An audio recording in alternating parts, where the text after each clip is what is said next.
Et donc cette histoire, c'est un long cheminement. Donc au départ, c'est un investissement personnel. Et donc Jocelyne et moi, nous allions au parc Maximilien chercher des migrants et les ramener dans les familles hébergeuses de la région, donc en Hesbaye. Et puis on s'est très vite rendu compte que ces personnes avaient besoin de vêtements et de nourriture. Et donc nous avons collecté des vêtements et de la nourriture. Et enfin, de fil en aiguille, les familles venaient avec leurs invités, donc dans nos locaux. Donc ils connaissaient nos amis, comme on les appelle, connaissaient les lieux. Il y a eu aussi régulièrement des matchs de football à Warem, et donc ils venaient après le match rechercher des vêtements, etc. Les migrants continuaient à venir dans nos locaux, et donc nous avons décidé de les accueillir de façon plus structurée, encadrée par des bénévoles, et donc là ils peuvent se poser, partager un repas, voilà. Oui, ce sont des rencontres très riches entre donc les bénévoles et nos amis, mais aussi entre les Belges entre eux. Donc on ne se connaissait pas, et autour de cette cause, beaucoup de personnes se rassemblent de générations différentes, de philosophies différentes. Et voilà, c'est vraiment une rencontre tous les jours. Puisque maintenant le bouche à oreille fonctionne, il y a des personnes qui franchissent la porte et qui viennent nous demander comment ils peuvent nous aider. Et ce sont des personnes que je ne connaissais pas avant. Et voilà. Et moi-même habitons Ciplet, et notre maison a une particularité, c'est-à-dire qu'au fil des années, nous l'avons agrandie, et le bâtiment principal se situe sur le village de Ciplet, et les garages que nous avons agrandis sur le village d'Avesnes. Donc en quelque sorte, elle a un petit peu migré en s'agrandissant au fil des années. Nous avons 2 couples d'amis qui hébergent depuis 2018, et chaque fois que nous les voyons, c'est-à-dire assez souvent, on parlait de cette expérience, de cette aventure dans laquelle ils s'étaient lancés, c'est-à-dire l'hébergement. Et mon mari et moi-même, la famille, nous étions touchés par ce qu'ils racontaient. Et nous avions envie de nous lancer dans cette aventure de l'hébergement aussi, mais à ce moment-là, ce n'était pas possible puisque notre fils était malade et que pendant 4 ans, on est allé d'hôpitaux en hôpitaux. Et il se fait qu'après la dernière hospitalisation, en janvier 2019, nous avons reçu un mail de cet ami qui héberge, qui nous faisait suivre un mail de la plateforme disant qu'il cherchait encore des bénévoles, des hébergeurs, des chauffeurs, des lavandières. Et là, je l'ai montré à mon mari, et il n'a pas fallu 1 minute pour qu'on se dise « c'est le moment, c'est un signe, nous aussi on va se lancer ». Le soir même, je téléphonais à Diego pour lui dire que nous étions partants, et le week-end qui suivait, nous accueillons nos 2 premiers amis grands, j'ai même envie de dire amis, puisque aujourd'hui encore, donc plus d'1 an après, nous avons encore des contacts avec ceux-là et tous les autres que nous avons accueillis depuis mars 2019.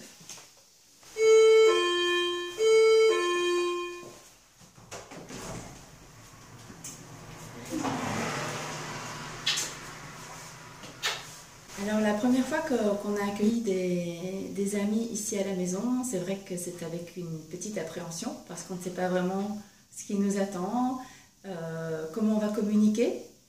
On ne parle ni tigrinien ni amharique, mais on a quelques notions d'anglais et ça revient vite. Et donc on s'est très vite rendu compte que, comme d'habitude, avec des invités à la maison, qui parfois venaient avec des amis à eux, mais qui se sont donc intégrés très vite. Et donc on a eu des moments partagés très intenses, on a partagé des larmes, on a partagé des fous rires, et on a vécu comme toute autre famille, avec finalement des amis qui faisaient partie intégrante de notre famille quand ils venaient ici. Belgium-Érythrée. Le match. J'aime bien manger avec eux, tous ensemble, avec la famille et les amis. Ils aiment beaucoup le piquant dans les plats. Ils m'apprennent des techniques au foot, on fait des balades en vélo, on joue aussi ensemble, on rigole. On leur raconte un peu notre vie, ils nous racontent un peu de la leur. C'est amusant. On passe des bons moments. Quand maman et papa ne sont pas là, c'est les amis qui me mettent au lit. De temps en temps, c'est essai. Et ils m'apprennent à cuisiner. Et je joue au foot. On jardine. On apprend à parler anglais. Et j'aime bien quand ils sont là. Voilà, donc quand les patients arrivent, ils s'installent devant moi et on discute un petit peu de raisons pour lesquelles ils viennent. Et puis voilà, j'essaie de cerner un petit peu le problème. On prend du temps pour voir un petit peu tous les différents aspects du problème et puis on les examine. Est-ce que tu peux m'expliquer quand les problèmes de santé ici ont commencé? Oui, tu étais toujours en Irak? Oui, ça pour bombe. Suite à une bombe? Oui, ça, il m'a écouté. Oui. Et voilà. Si tu veux bien, on va un peu examiner. On va examiner ton poignet, ton dos et ta cheville. Pas mal? Si. Un petit peu, beaucoup? ici, beaucoup toujours. Oui. Rien que toucher, ça fait mal. Oui. Comme ça? Oui. Oui, mais il a eu une rupture du tendon. Hein. C'est ça qu'on l'a opéré. J'ai dit après toi, jamais on va marcher. Je vais pousser à des endroits. Tu vas me dire si ça fait mal. Hein?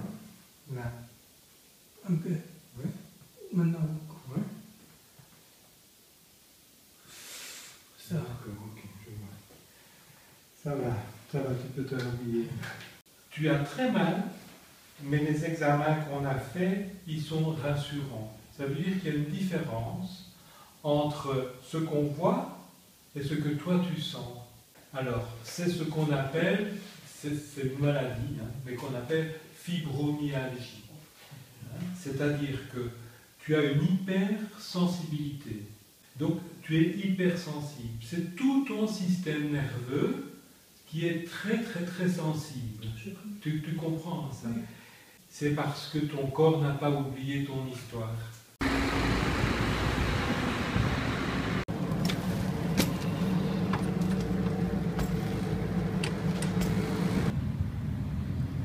Alors les étrangers, moi je n'ai rien ni pour ni contre, ils ne me dérangent absolument pas parce qu'il y a des bons et des mauvais dans tout, dans les Belges, dans les étrangers, et tant qu'on ne m'ennuie pas, on est le bienvenu, il n'y a vraiment aucun problème.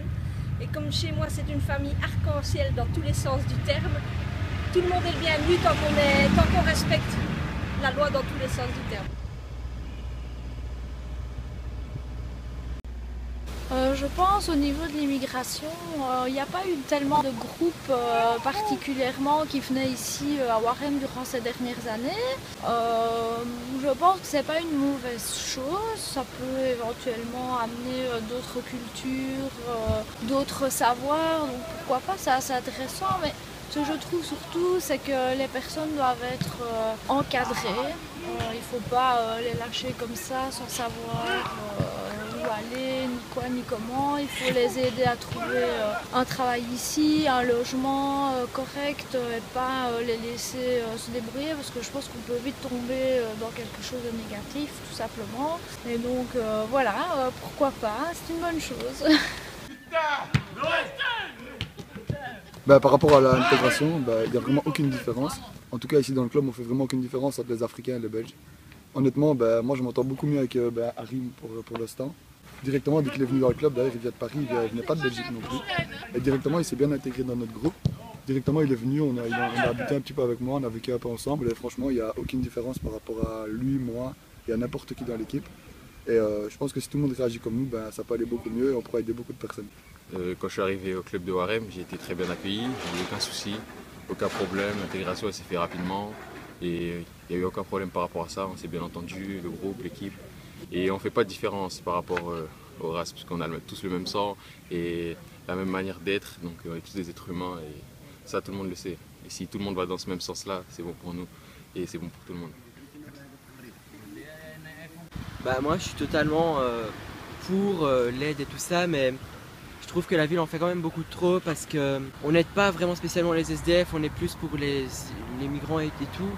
Or qu'ils vont un peu partout, quoi. Un jour ou l'autre, ils vont partir d'ici, ils s'en foutront de ce qu'on leur a aidé, de ce qu'on leur a donné et tout ça. Ce qui me dérange, c'est juste qu'on leur donne le stade et tout ça pour qu'ils dorment, enfin, pour les aider. Mais de là, il y a beaucoup de parents qui ont enlevé leurs enfants des clubs sportifs parce qu'ils avaient peur ou quoi, ou qui osent plus laisser leurs enfants balader en ville parce qu'ils sont comme ça en rue et tout. Et on ne sait pas comment ils peuvent réagir, s'ils ont besoin d'eau, d'argent ou quoi. Je suis pour, mais avec une limite quand même. Ben voilà, les migrants peuvent venir dormir ici de 22h à 7h du matin. À 7h du matin, on leur demande de partir parce qu'on a déjà eu des plaintes de parents qui venaient déposer leurs enfants au stage et ça ne les mettait pas, soi-disant, en sécurité. Donc c'est pour ça que la police est passée, leur a demandé de partir de 7h à 22h. Ou sinon, ben voilà, ils dorment ici, ils aménagent des cartons, des couvertures, ils dérangent personne. Nous, on n'a jamais eu de soucis avec. Au niveau des déchets, les déchets, ils le font sans rien dire. Donc le stade reste propre, nous, ça ne nous dérange pas du tout. C'est une solution quand même pour eux d'être à l'abri quand il pleut.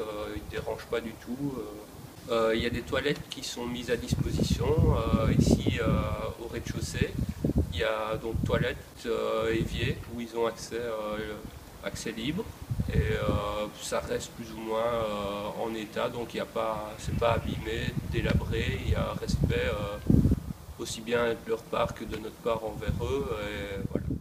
Donc personnellement, moi je pense que c'est une bonne initiative de s'occuper des personnes comme ça, parce qu'en soi, elles n'ont rien demandé. Quand par exemple les SDF qu'on a ici à Warem, on leur propose rien en fait. Et je trouve ça plus désolant parce qu'eux habitent ici, ils n'ont pas de logement non plus, ils n'ont pas plus à manger. Si nous on leur donne pas, Warem leur donne pas. Donc je trouve qu'ils devraient aussi pouvoir aller là. Certains parents ont peur maintenant à cause de ça, qu'ils soient là-bas, et beaucoup comme Laurent le disait tantôt, beaucoup se désinscrivent du coup des clubs sportifs, etc. Et je trouve ça dommage quand même que des enfants ne puissent pas vivre leur passion parce qu'il y a des migrants au stade. Je préfère qu'on construise un bâtiment pour eux que de les faire dormir là. Donc personnellement, en ce qui concerne les migrants, je suis pour parce que, comme je l'ai dit, j'aimerais pas me retrouver à leur place. Sachant qu'il y a des enfants, des adultes, mais aussi des bébés qui n'ont rien demandé et qui ne peuvent rien faire, ils ne peuvent pas réagir forcément. Et c'est vrai que je trouve ça bien qu'on les aide en leur donnant un refuge, de la nourriture et de quoi se débrouiller. Même si c'est vrai que personnellement aussi, je trouverais ça bien qu'on pense aussi à notre pays et aux gens qui se trouvent dans la rue, donc les SDF, etc., qui se retrouvent aussi sans domicile et avec très peu pour vivre. Mais franchement, je suis contente qu'on pense aussi à des personnes qui sont obligées de quitter leur pays parce que ça ne va pas et qu'ils aient un atome d'espoir de pouvoir vivre une vie correcte et d'avoir une vie normale tout simplement.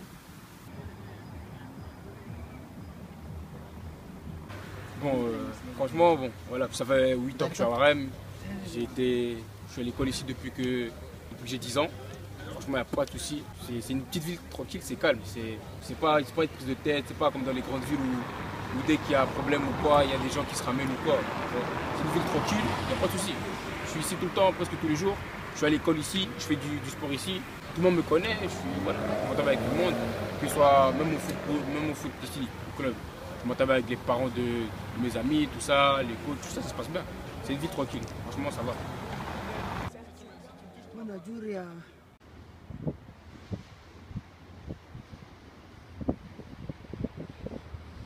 Et donc, voilà, on a créé F41 et nos animations, en fait, que l'on réalise 3 fois par semaine, c'est en fait un parcours pédestre dans la ville de Liège où on va s'arrêter une dizaine de fois sur la journée et où on va, à chaque fois qu'on s'arrête, aborder une thématique qui a un lien avec l'insertion des demandeurs d'emploi.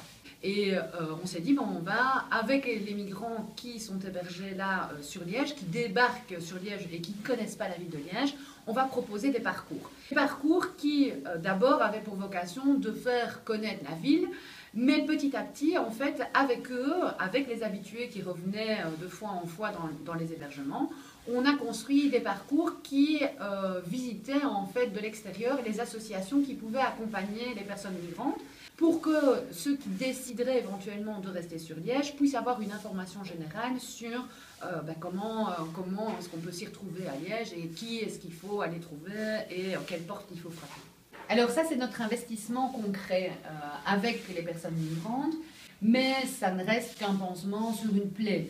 Et donc, pour nettoyer correctement la plaie, il est nécessaire d'avoir aussi des actions politiques. Donc nous, en fait, on est venu en renfort dans principalement 2 collectifs.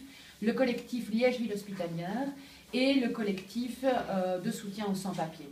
Et donc, à l'intérieur de ces collectifs, en fait, nous, on vient avec un œil d'expert, qui a un œil d'expert sur tout ce qui est le secteur de l'insertion socio-professionnelle. Et donc on va essayer de mobiliser ce secteur-là derrière les collectifs ville hospitalière et les collectifs de soutien au sang. Et alors au-delà de ça aussi, donc nous, notre cheval de bataille, on milite en fait pour que les personnes sans papier sur Liège puissent avoir accès à des formations, que les personnes sans papier puissent avoir aussi 1 € brut de l'heure quand ils font leur formation et leur titre de transport remboursé, éventuellement s'ils ont des enfants, leur crèche et leur garderie remboursée.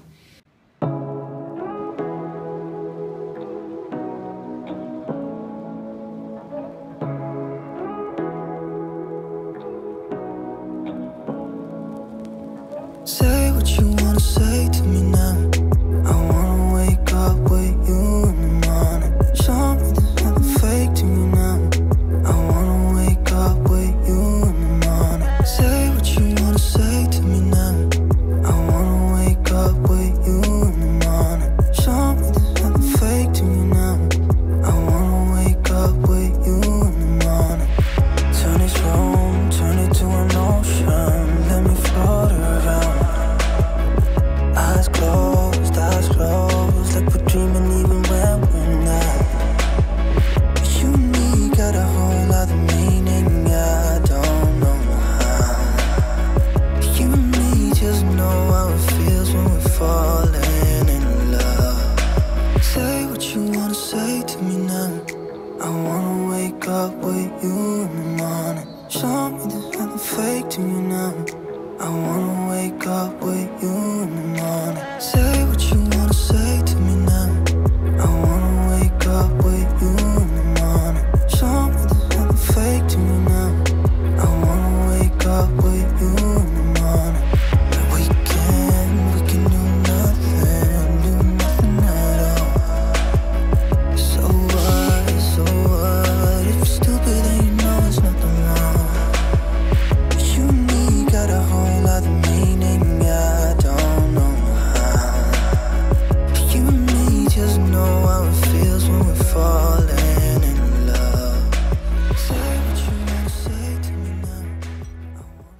Donc voilà, en fait, en Belgique, ça fait maintenant plus de 20-30 ans qu'il y a des centres fermés pour étrangers, des expulsions.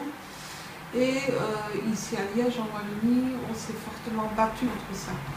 Donc dans la région liégeoise, à Vautel, on a commencé à construire un centre fermé pour étrangers en 1997.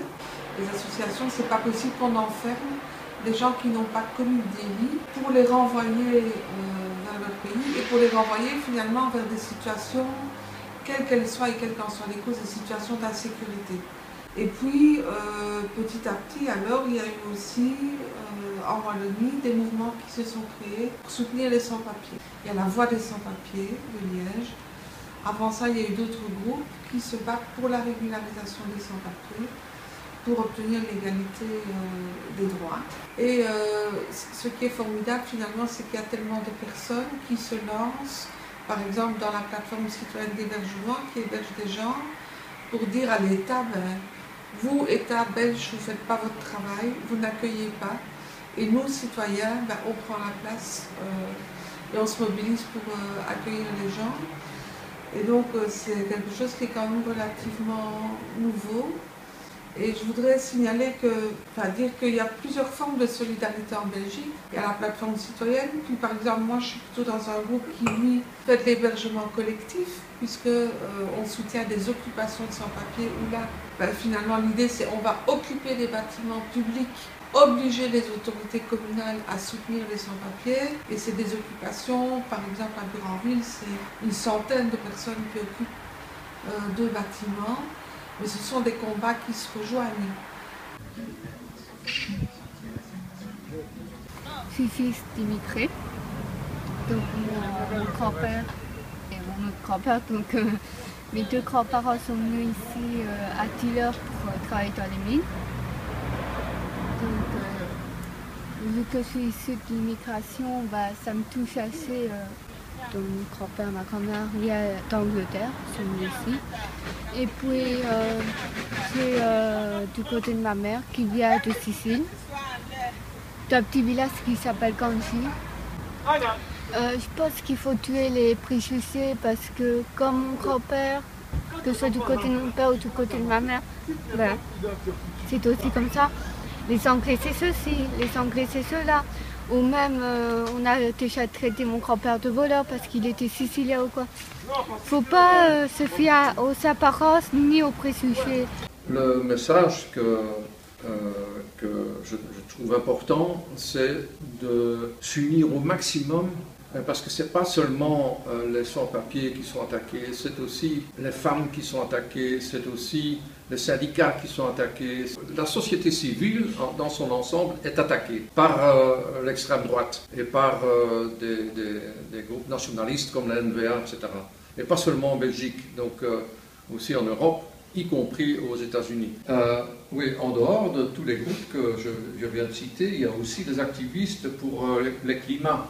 Parce que avec le changement climatique, on peut s'attendre à des millions de réfugiés climatiques. Donc il est très important pour se mobiliser, pour aller à l'encontre de ce changement qui risque de nous coûter très cher, à tous. Hein, probablement, il y a des guerres qui vont se passer parce qu'il faut avoir de l'eau. Hein, on va se disputer pour de l'eau, on va se disputer pour plein de choses parce que il y a la sécheresse, donc les gens n'ont plus à manger, donc ils vont aller chercher là où il y a.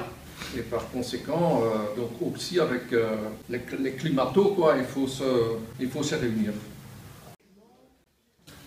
J'ai eu connaissance de la problématique des sans-papiers seulement il y a 3 mois, en connaissant un monsieur qui habite dans le centre de Buranville. Ça m'a touché beaucoup parce que la personne est en Belgique depuis 8 ans et elle est bien sûr sans papier. Pour moi, ça n'a duré que 2 ans et ça m'a semblé très long. Ça m'a touché beaucoup et alors j'ai décidé de m'investir dans la problématique des sans-papiers. On ne parle jamais d'eux, ni au journal télévisé, ni à la radio.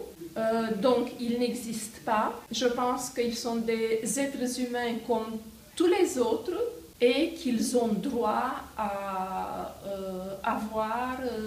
être bien traités et à avoir des meilleures conditions de vie que ce que j'ai vu personnellement ici à Buranville. Notre relation, elle a commencé d'abord avec Thierry Muller, hein, qui est quand même un pilier, en tout cas très engagé dans le mouvement Migration Libre. Et donc, du coup, Thierry m'a demandé, ici on est une compagnie de théâtre, on a une grosse camionnette, et donc Thierry m'avait demandé s'il était possible de l'emprunter de temps en temps. Et donc on a accepté tout de suite parce que nous, dans notre pratique, dans notre compagnie, dans la pratique de notre théâtre, on a cette préoccupation-là, c'est de travailler avec des populations qui sont vraiment dans la précarité, mais dans la précarité de l'argent, mais aussi toutes sortes d'autres précarités. Et donc, comme on travaille déjà avec pas mal de gens qui sont des immigrés, mais dans diverses institutions, on a vraiment voulu soutenir l'immigration. Donc pour la camionnette, c'était OK. Souvent, plusieurs fois par mois ou une fois tous les mois, ils viennent chercher la camionnette, on s'arrange avec eux. Ils ont pris la camionnette aussi pendant les vacances pour pouvoir faire toute leur marche et ça les a bien dépannés, comme ça ils pouvaient transporter les gens et aller pour faire les repas, c'était plus facile d'avoir quand même un véhicule qui les suivait. Et puis après, cet investissement, Thierry m'a refait une demande qui était, tiens, est-ce qu'on ne ferait pas un atelier théâtre avec les gens de Migration Libre? Et donc nous, on s'est dit que ça pouvait vraiment être utile pour eux, tout d'abord pour pouvoir un peu sortir de leur tourmente. Mais évidemment, ça ne se fait pas du jour au lendemain. Ça, les gens, ils n'ont pas envie de livrer leur histoire comme ça en pâture. Ils doivent se sentir en confiance, ils doivent comprendre à quoi ça sert, parce que de multiples fois, ils nous l'ont dit, moi ils me l'ont dit en atelier théâtre, ils m'ont dit au début, ouais, mais qu'est-ce qu'on va faire avec tout ça? Parce que chaque fois, on nous demande de raconter notre histoire, mais qu'est-ce qu'on fait de notre histoire? Ce que nous, on voudrait à Migration Libre, c'est que la Wallonie se déclare hospitalière, mais quand on dit la Wallonie, on pense surtout aux gens, à la population. Il y a aussi que les politiques, les institutions se déclarent aussi hospitalières, qu'on développe, qu'on multiplie les lieux, les espaces, les dynamiques où on accueille des personnes migrantes, et que c'est ça qui fait qu'on avance, qu'on progresse soi-même individuellement, mais aussi collectivement, les sociétés dans lesquelles on est. D'une part, j'ai envie de valoriser, de montrer que l'hospitalité existe, et de braver ceux qui essayent de nous dire qu'il ne faut pas accueillir des migrants, leur dire qu'on a envie de ça et qu'on n'a pas peur et qu'on n'a pas peur d'eux non plus, parce que racistes, de rejet, xénophobes occupent maintenant le terrain. L'extrême droite monte, en Belgique elle monte très fort en Flandre, et il faut que nous on s'affirme. La marche de Migration Libre, c'était justement d'essayer à la fois d'aller rencontrer des gens dans des milieux qu'on ne connaît pas, qui est les milieux ruraux, les milieux de la campagne. Et de nouveau, il y avait plusieurs aspects. Il y avait d'abord d'aller dire que nous sommes heureux de vivre ces migrations, et que probablement que ce n'est pas un discours que là-bas ils entendent. On voulait aussi aller voir ce qui se passe comme forme de solidarité, les découvrir, voir si elles existent, et on a vérifié que oui, le plus que parce que nous on a été accueillis nous-mêmes chez des habitants ou par des associations. Et puis on voulait aussi passer ensemble, expérimenter un laboratoire de vie collective avec des gens d'âges différents, de parcours différents, de cultures différentes. Les gens sont de plus en plus opposés aux migrants, etc. Nous, on voulait aller témoigner que c'est pas vrai, et que, en tout cas, nous, on est pour, on le défend. La multiculturalité est une force précieuse, pas une faiblesse, et non pas une tentative de profit ou de s'installer ici de force. Voyez ce sens de l'accueil dont nous sommes tous capables, quand on voit l'arrivant comme un père et non comme un ennemi. Allez-y, ouvrez vos portes, vos cœurs et sortez vos tables. Il n'y a pas d'autre risque que de rencontrer de nouveaux amis. Le vent souffle et nous pousse dans le dos doucement, sur les routes de campagne à marcher comme eux. Cette aventure d'une Wallonie citoyenne qui va de l'avant. Dire partout qu'accueillir rend en double bien plus heureux. Arrête-toi un instant, papote donc avec nous. Pose-toi donc un moment ces questions avec nous. Marche donc une étape, viens découvrir avec nous ce monde à construire pour chacun d'entre nous. Et ensemble. C'est plus chaud, plus chaud que les fachos. Plus chaud que les fachos, plus chaud que les fachos. Le collectif Migration Libre s'est constitué de manière à héberger des personnes migrantes de manière collective. On allait les chercher le lundi et puis donc on les ramenait le vendredi. Et donc il y avait une tournante entre les bénévoles qui venaient donc pendant la journée et puis en soirée, parce que le lieu voulait qu'il y ait toujours aussi une personne bénévole qui soit là pour superviser en fait l'accueil. Et c'était aussi une manière d'avoir un contact avec les personnes qu'on accueillait.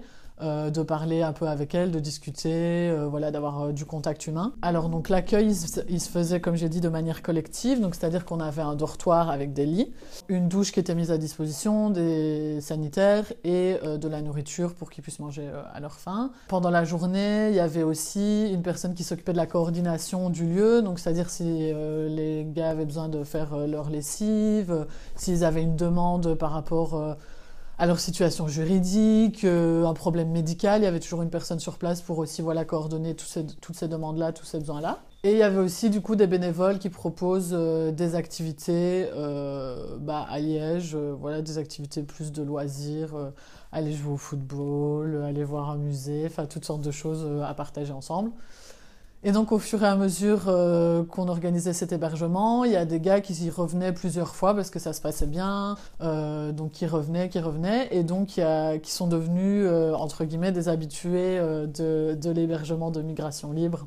Et au fur et à mesure du temps, il y a des personnes migrantes qui se sont incluses dans le projet, et donc le projet a évolué aussi par rapport à ça. Donc c'est vraiment très intéressant aussi pour ça, les rencontres qui se sont faites, qui se sont liées, qui se sont approfondies. Face aux politiques qui nous éloignent les uns des autres, les unes des autres, surtout dans ce climat actuel avec la peur qu'il y a entre les gens, on peut plus s'approcher les uns des autres, on peut plus avoir de contact humain, il y a de moins en moins de contact humain.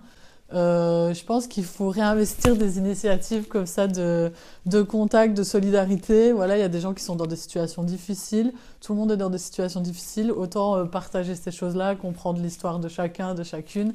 Et aller à la rencontre et ça nous fera que grandir. Et voilà. Alors voilà, j'ai commencé l'hébergement il y a quand même pas mal de temps. J'avais entendu à la radio qu'il y avait beaucoup de personnes, soit transmigrants, soit en grande difficulté au parc Maximilien. Ensuite, ça va très vite, on a beaucoup d'aide, donc j'ai pu trouver des personnes qui amenaient les premiers amis ici. Et sur le plan pratique, c'était un peu plus facile pour moi.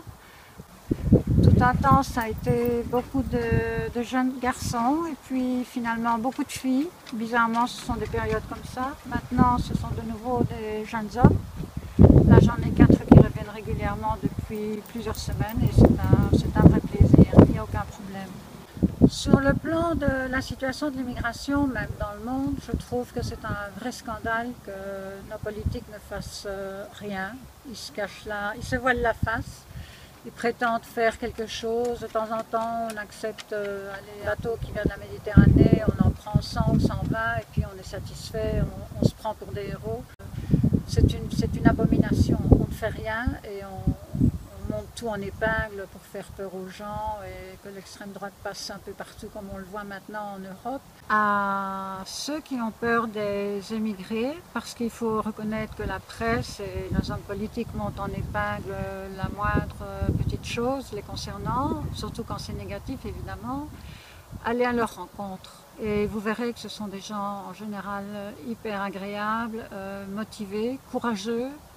Quand on voit le parcours qu'ils ont fait, il n'y a pas de doute là-dessus. Ils sont en but à beaucoup de problèmes. Mais simplement aller à leur rencontre et idéalement, essayer d'héberger même une fois sur l'année et vous verrez la différence. Le problème, c'est pas la migration. Le problème, c'est comment les politiques vont instrumentaliser la migration. Il y a déjà eu dans le passé des grandes vagues de migration qui n'ont pas posé de problème. Et donc simplement ici, il y a des politiques belges et européens qui veulent profiter de ça pour faire passer d'autres messages. Mais sinon, il n'y a pas de problème de migration. Il y a un problème de l'accueil. Ça oui, mais il n'y a pas de crise migratoire. Au moment de la guerre du Kosovo, la Belgique a accueilli je ne sais pas combien de milliers de Kosovars. Personne n'en a jamais parlé. Et ça n'a posé aucun problème. Un petit historique. C'est en septembre 2017 que mon épouse et moi on a commencé à héberger. Et on a hébergé un week-end. Et puis on s'est dit ça va pas aller. Parce qu'il faut qu'il y ait des gens qui nous aident, ça va pas aller. Et donc on a eu l'idée c'est Luc Bauin qui a eu l'idée, il a dit mais il y a longtemps on a hébergé les boat people. Et à Anu il y avait des familles vietnamiennes qui étaient dans tous les villages. Et puis je me suis dit c'est ça qu'il faut recommencer, il n'y a pas de raison. Même si c'était il y a 30 ans, les gens sont restés les mêmes. Et donc on a fait un groupe Facebook, je croyais qu'on allait être 10, 15. Et puis on est 1300. Et donc ça a vraiment pris.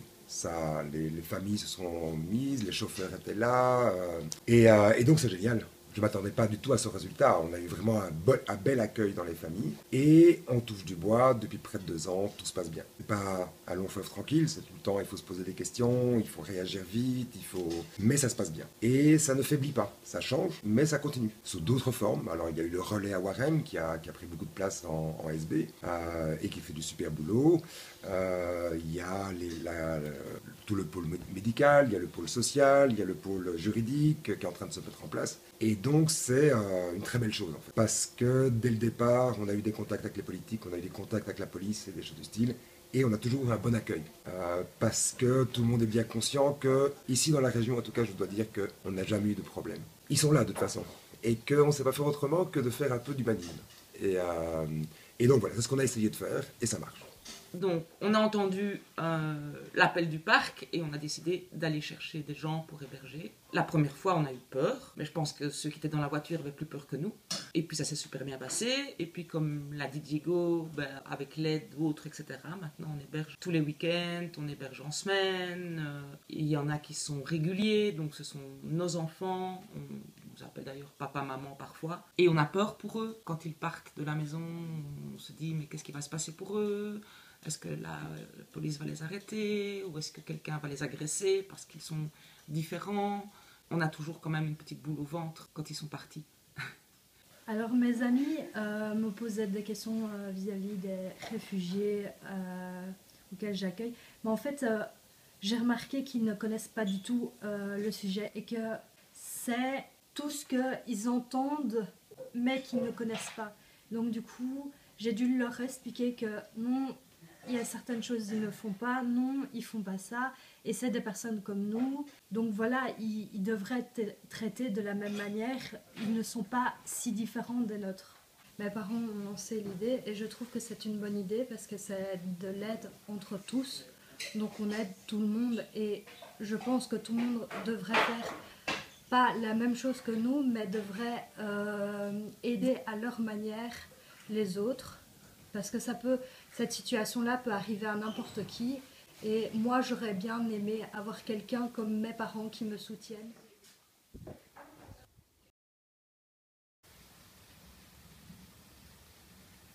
En Belgique, c'est un peu comme partout. Il y a des gens qui sont pour l'accueil des réfugiés, il y a des gens qui sont contre. Et au niveau des communes, dans notre pays, il se passe quelque chose d'assez spécifique. La Belgique a plusieurs communes qui sont dites hospitalières. Alors qu'est-ce que c'est une commune hospitalière? C'est quand la commune d'une ville en Belgique soutient les réfugiés.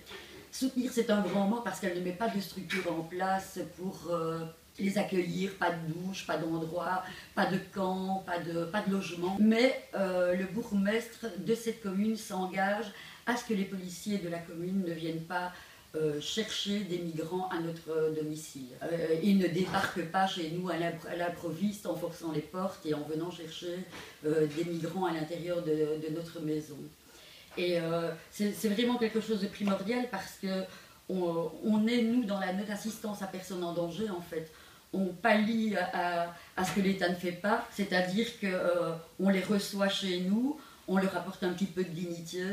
Et voilà, mais c'est déjà très très important qu'il y ait des communes hospitalières. Bien sûr, il y a des communes qui ne sont pas hospitalières non plus. Ça dépend un peu de chaque bourgmestre et de la volonté de ce qu'il veut mettre en œuvre dans sa ville pour aider les hébergeurs. En fait, je ne suis pas la seule en Belgique. La plateforme citoyenne est immense, il y a plein de gens, plein de bénévoles. Et je suis un petit grain de sable parmi les autres grains de sable qui créent cette magnifique plage où on accueille les migrants qui sont de passage en Belgique. Et en Belgique, maintenant, il y a des centaines de jeunes en attente de passer en Angleterre. Et l'État belge ne fait rien du tout pour les accueillir. Il fait même beaucoup de choses pour essayer de les repousser et de les dissuader de rester en Belgique. Ils veulent passer en Angleterre parce que pour eux, c'est l'espoir d'une vie meilleure. Parce que je pense que s'ils quittent leur pays, c'est que vraiment les conditions sont telles qu'ils sont obligés de le faire.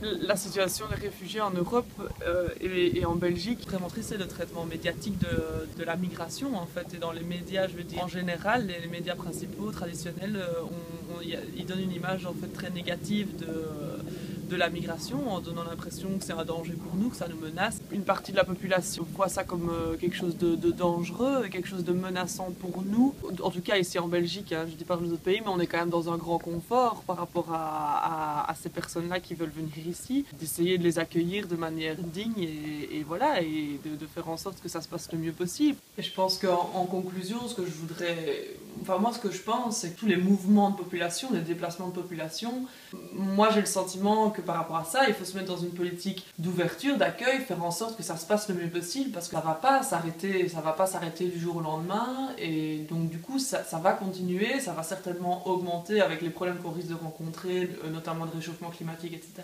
C'est pas en fermant les frontières, en laissant les gens se noyer, mourir à nos frontières qu'on va arranger les choses. Il faut accepter ça, il faut pousser les gens à accepter ça, à en tirer du positif, à se mettre dans une optique d'échange et d'ouverture pour faire en sorte que les migrations, les déplacements de population, les échanges entre les populations et les cultures se passent du mieux possible dans une optique d'ouverture et de partage des richesses et de partage du confort de vie. L'immigration, pour moi, c'est quelque chose de bien en soi, et je trouve qu'on ne devrait pas refuser toutes ces personnes en fait. Enfin, moi j'ai une amie qui a fait une marche aussi pour la famille d'Ali et Amal qui venait d'Irak, et alors cette famille a vécu des choses atroces dans son pays, et vu que l'Irak est considéré comme maintenant plus ou moins stable alors qu'elle ne l'est pas du tout, finalement cette famille doit rentrer alors qu'ils savent que s'ils rentrent leur vie est finie quoi. Donc pour moi l'immigration c'est plus positif que négatif.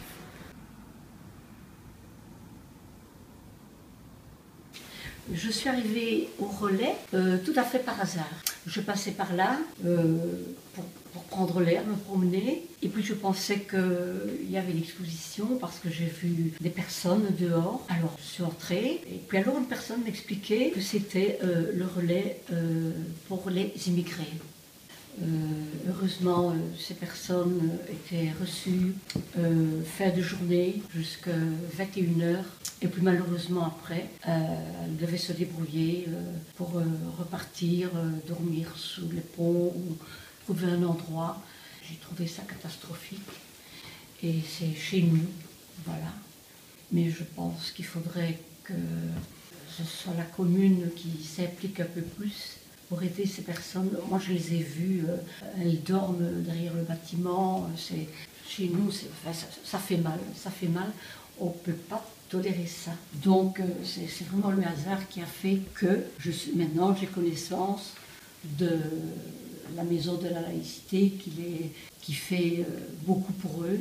Et je trouve ça évidemment très bien, et je voudrais que ce serait merveilleux que ça puisse s'étendre, parce que l'hiver arrive et faut-il dormir.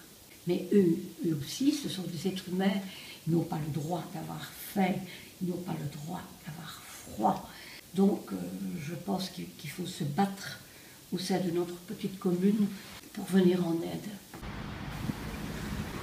Donc voilà, au Harem, on a la chance, entre guillemets, d'avoir une structure qui accueille des étrangers. Et donc avec eux, on essaye de mettre en place des choses pour leur apprendre à trier leurs déchets, à ramasser un petit peu les poubelles qu'ils laissent, etc. Parce qu'évidemment, ça génère beaucoup de déchets, vu qu'il y a beaucoup de monde qui passe ici au Centre d'Action Laïque. Je pense que ce qui est important, c'est d'essayer d'améliorer l'image, pas toujours positive, qu'ont les migrants qu'on accueille ici à Warem et en Belgique de façon générale, et travailler avec eux sur la gestion des déchets, sur le fait de ramasser les crasses au lieu de les laisser un peu partout où ils passent. Ça améliore leur image, et du coup je pense que c'est une façon d'inciter les gens à les accueillir encore plus, parce que je pense que c'est important de les mettre dans de bonnes situations.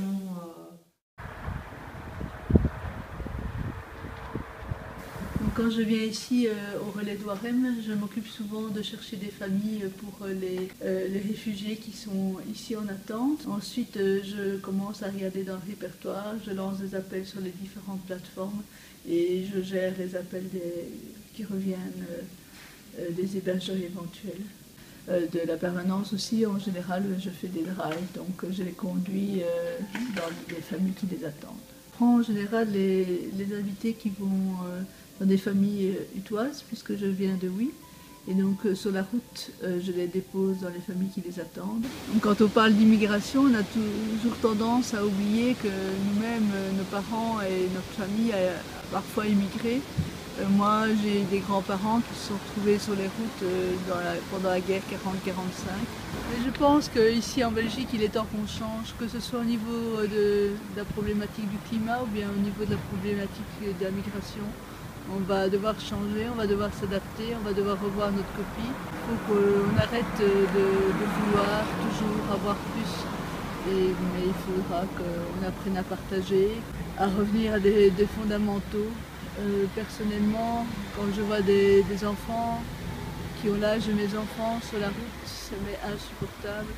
Je ne peux pas supporter de laisser dans la rue.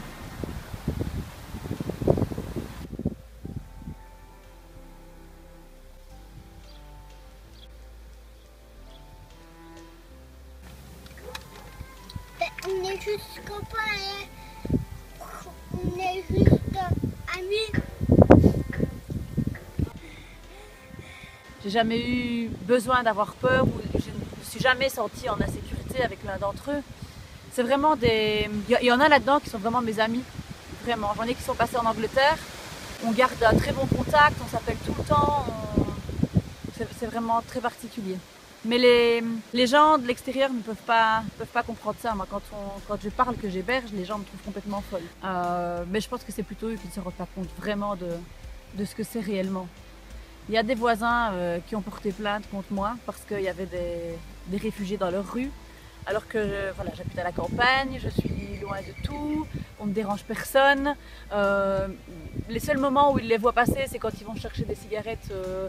Les choses n'ont pas d'importance, on s'attache à des choses sans importance. C'est quand on voit leur parcours et qu'eux sont vraiment en quête de vie, en quête de bonheur. Et que nous, finalement, on a tout à portée de main ici. Mais c'est vrai que ça change les choses. Ça change mes rapports aux gens aussi. Ma vision des choses change énormément. Et même dans la manière dont j'éduque mes enfants, ça change. Voilà, moi j'ai envie qu'ils apprennent le partage. C'est vrai que c'est pas tous les jours facile pour mes enfants non plus. Je les trouve très courageux, ils donnent leur chambre. Mais en même temps, ça leur apprend tellement de choses. Et je leur dis, ils sont tellement riches de pouvoir vivre ça, de pouvoir partager des choses. Et déjà maintenant, ils commencent à se rendre compte de la chance qu'on a. Quand ils repartent dehors, au début, mes enfants me posaient la question, mais pourquoi est-ce qu'ils vont dormir dehors, maman? Ils pourraient rester ici. Donc voilà, je leur ai expliqué qu'ils avaient besoin de partir, qu'ils avaient un autre objectif et qu'ils étaient en quête d'une vie meilleure et que du coup, leur objectif était de passer en Angleterre et que nous, on ne peut pas spécialement comprendre. Moi, j'aurais envie qu'ils restent. J'aurais envie qu'ils restent toute la semaine ici, qu'ils demandent l'asile ici, qu'on voit un peu comment on peut les aider. J'ai envie que ça s'arrête en fait. J'ai envie qu'ils soient en sécurité et qu'on puisse fermer leur livre de leur parcours.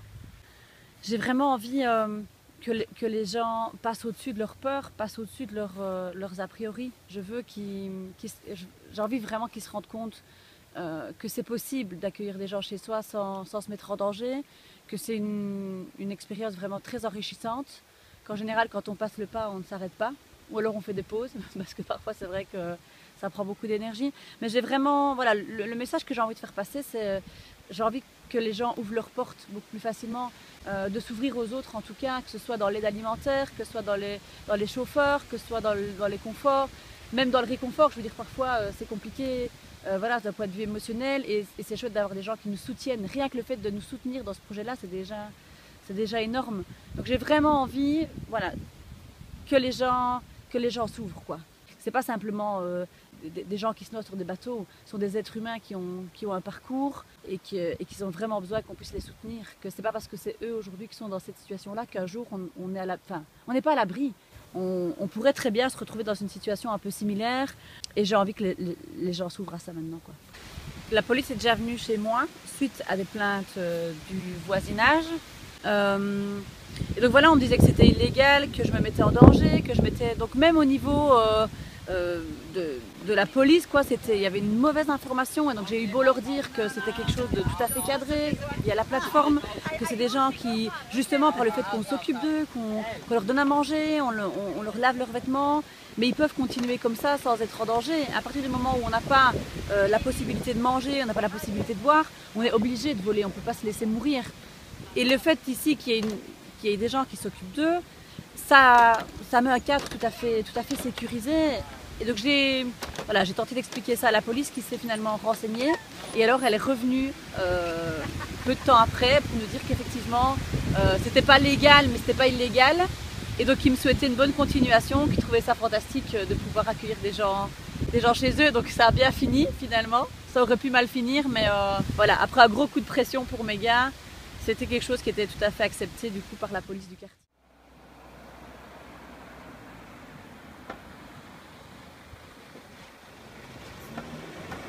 Et il y a quelques semaines d'ici, sur un groupe qui s'appelle Que se passe-t-il à Warem, il y a eu énormément de propos racistes contre les migrants qui venaient à Warem. Et du coup, ça m'a donné envie d'agir.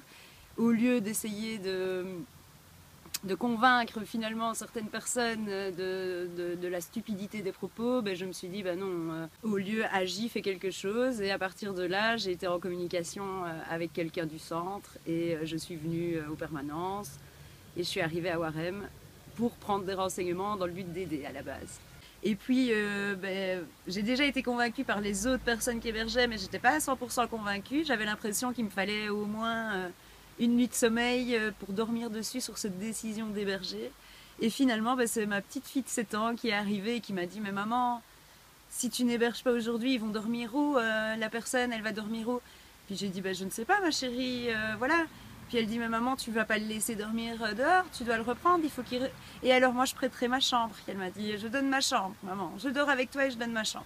Et alors, comment dire non à une petite fille de 7 ans qui veut absolument aider, quoi. Et donc de là, le jour même où je venais à la base déposer des vêtements, je suis revenue avec un migrant chez moi que j'ai hébergé pendant quelques semaines et qui vient encore de temps en temps ici. Et moi, ce que j'ai envie de dire au monde, c'est simplement qu'on est tous...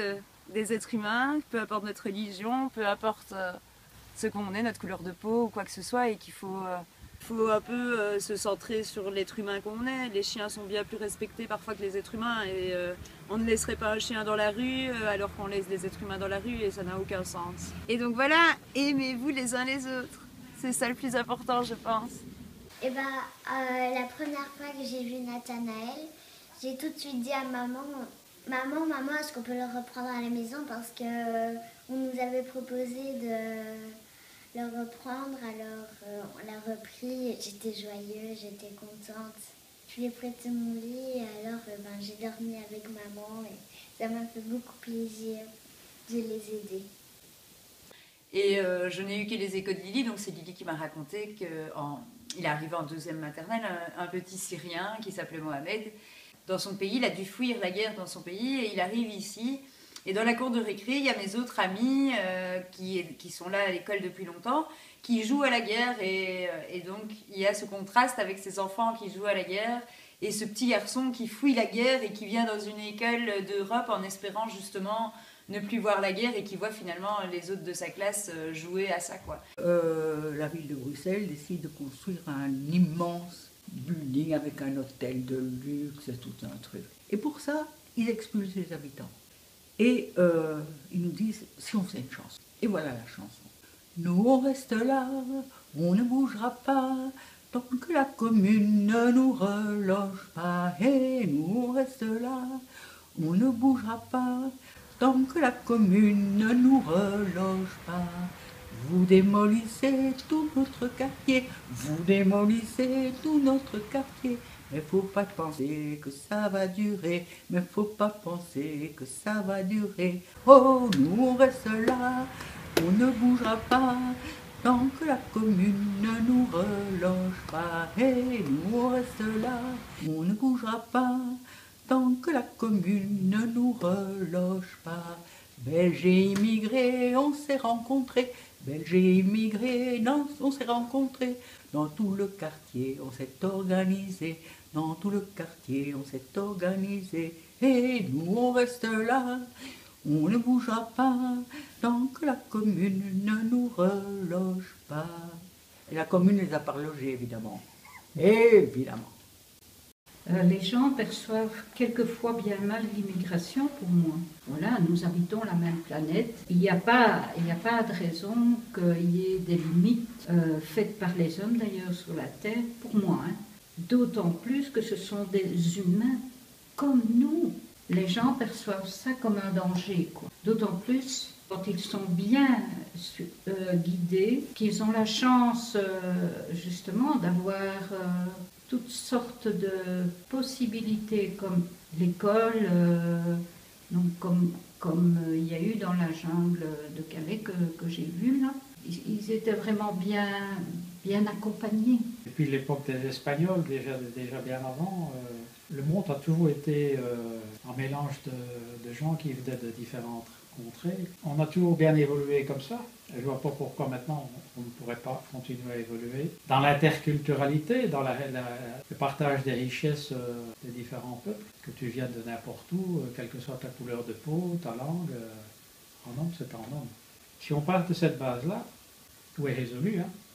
Non, moi je trouve que pour éviter cette migration, peut-être pas entièrement, hein, mais je trouve qu'on devrait aider plutôt les peuples.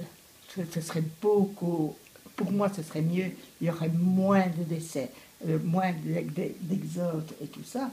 Et je trouve que si on pouvait aider les pays qui ont des problèmes de ce genre-là, pour moi ça vaudrait mieux, on sauverait un petit peu plus d'hommes, de peuples que cette migration. C'est ce que moi je pense personnellement. Je ne suis pas contre la migration, hein, mais disons qu'à l'heure actuelle, cette migration est trop forte, il y a trop de rejets, trop de toutes sortes maintenant. Je crois que ça vaudrait mieux qu'on mette un petit peu plus les pays. Et il faut toujours une migration, hein, car je sais que de tout temps, on a besoin de main-d'œuvre, je dirais comme ça, de main-d'œuvre qui viennent d'ailleurs, ou n'importe quoi, ou que ce soit, quand je dis main-d'œuvre, c'est aussi intellectuel, hein, mais disons que je crois qu'il faudrait aider plus. Pour moi, le conseil serait qu'ils pensent que ça peut leur arriver à eux aussi, que si ça arrivait, quel serait donc leur point de vue alors à ce moment-là. Parce que ce qu'on extermine, ce sont des humains. C'est fou, quoi. C'est fou. Ça me... Voilà. Si on ne volait pas toutes les richesses de l'Afrique, si elles restaient là, l'Afrique serait au même niveau que nous, c'est pas plus riche que nous.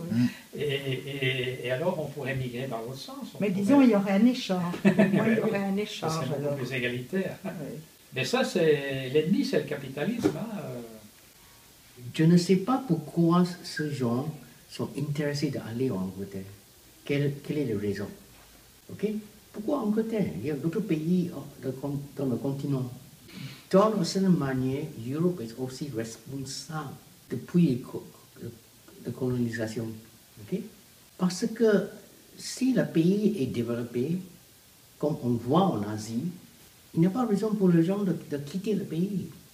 Mais on doit aussi reconnaître que l'histoire humaine, c'est l'histoire de l'émigration, légale ou illégale. Nous sommes tous les personnes humaines ont toujours émigré d'une partie à une autre partie du monde. Ça c'est la vérité. On n'a pas évité ça.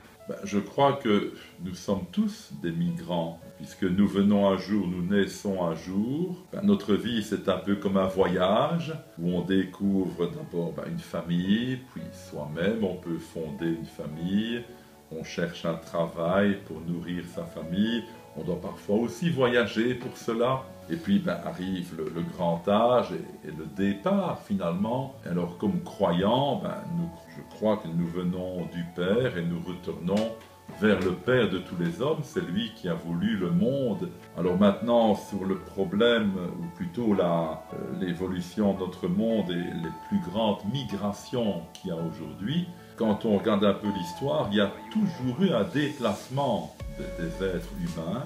Je crois que ça remonte même à la préhistoire. C'est un peu ce qu'on vit maintenant comme à n'importe quelle époque de l'histoire de l'humanité.